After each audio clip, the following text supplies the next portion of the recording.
Kważi lanqas titwemmen il-Kummissarju Angelo Gafa konferma li l-Pulizija kienu għadhom lanqas biss ipproċessaw bisħieħ l-aħħar email li kienet batet il-vittma, email illi ntbatet għaliex Nicolette Girxi kienet imħasba li Edward Johnston ġilura pajjiżna.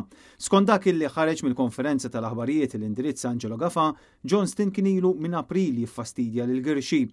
L-ewwel rapport kien daħal fit-22 ta' April, imbagħad dak ix-xahar stess u x-xahar ta' wara daħlu aktar rapporti. Kienet idejja emails għalilna l-Kummissarju. B'Angelo Gafa jispjega li f'Lulju sar rapporti ieħor minna iżda hi dejjem skont il-Kummissarju irrifjutat l-għajnuna tal-Victim Support Unit. Sa dak iż-żmien il-Pulizija kienu għadhom qed jemmnu li l-Irlandiż kien mar lura pajjiżu u kien qed juża biss l-email biex jagħti fastidju lil Girxi. Imbagħad waslet li żvolta sinifikanti meta nhar il-ħamis li għadda jiġifieri 4 tiem ilu Nicolette Girxi qalet lill-Pulizija li Johnston kien reġa' ġie lura pajjiżna. Infurmathom b'email il-ħamis fil-għaxija, iżda dan l-email weħel baqa' fl-istadju li kien qed jiġi proċessat għaliex fi kliem Angelo Gafa hemm proċedura u lil Johnston baqgħu qatt ma llokalizzawh. Il-ħamis li għadda fid-9 ta' flaxxija il-vittma batet email lil waħda mill-Pulizija tal-Gender Based and Domestic Violence Unit nhar il-ħamis flaxxija fejn di minn fuq application online kien jidher li dan seta kien Malta. U naturalment kienu jsegwu investigazzjonijiet illum huwa it-tnejn filgħodu. Rapporti ta' fastidju kienu li kienet qed iddejjaqa b'emails u b'messaġġi.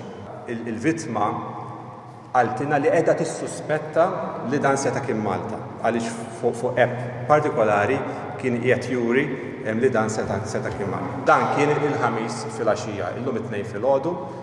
Fehmtkom ukoll li hemm proċedura ta' klassifikazzjoni ta' reati ta' violenza domestika. Dan kollu jfisser li 4 tiem ilu l-mara kienet allertjat lill-Pulizija iżda fil-prattika ma sar assolutament xejn. Fl-istess konferenza tal-aħbarijiet il-Pulizija qalu li l-vittma nstabet mejta fuq ġewwa tal-appartament b'daqqiet ta' sikkina fin-naħa ta' fuq ta' ġisimha. Fil-post ma kien hemm ebda żgass u ħdejn il-katavru instabu żewġ skieken kif spjega l-assistent kummissarju Keith Arno. Fejn il-katavru jidher li kien hemm żewġ skieken li possibilment intużaw fil-qtil qed ngħidu possibilment minħabba li huma kompatibbli mat-tipi ta' feriti li għandha jidher li għandu l-katavru. Again, l-eżami fuq il-katavru ma sarx, però mill-investigazzjoni preliminari jidher li hemm żewġ skieken li possibilment huma l-armi li ntużaw fil-qtil ta' Sinjura Girxi. Dwar dak li seħħ f'Paċiville nataw dettalji mill-Kummissarju Gafa illi spjega li l-Irlandiż kellu fuqu replika u mhux arma tan-nar vera.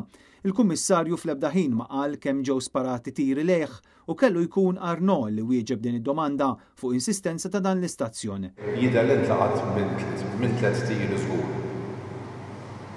Però kif għad l-eżami għadu mhuwiex komplut.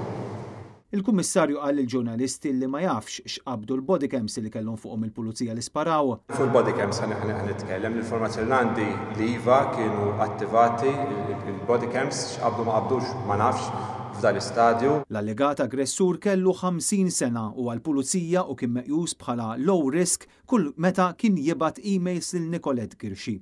Intqal ukoll illi l-korps jagħmel review tal-aġir tal-uffiċjali involuti fl-isparatura. Fl-istess waqt se tkun qed issir awtopsja fuq il-katavru.